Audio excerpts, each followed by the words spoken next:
Parce que le bien-être passe aussi par la sexualité, un élément essentiel dans la vie de certains seniors. L'homme croit que la femme, quand elle a 65 ans, c'est terminé, elle va les regarder plus jeunes. C'est pas vrai, la femme a vieilli, mais il faut qu'elle s'arrange aussi. Hein. On a l'impression que c'est terminé pour elle, c'est pas vrai. C'est pas vrai. Une femme peut être super épanouie, elle peut trouver l'homme de sa vie à 70 ans. J'ai une copine et je vis ma vie.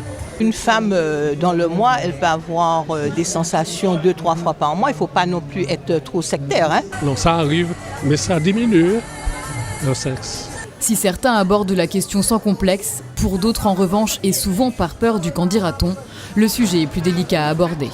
J'ai perdu mon mari, je reste toute seule. J'ai pas besoin. Je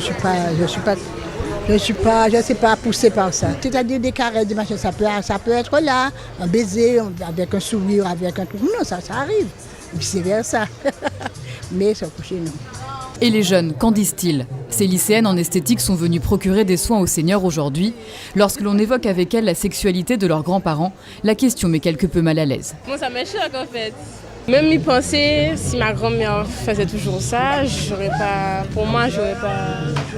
Non, pour moi, c'est incroyable en fait. Ça me dégoûte pas, ça me choque pas, mais j'arrive pas à penser qu'ils peuvent le faire en fait. Mon désir, serait de vous faire partager tout ce que j'ai appris. Paulette est formatrice en gérontologie. Aux côtés d'une psychologue, elle a décidé d'ouvrir le débat aujourd'hui autour de la sexualité des seniors.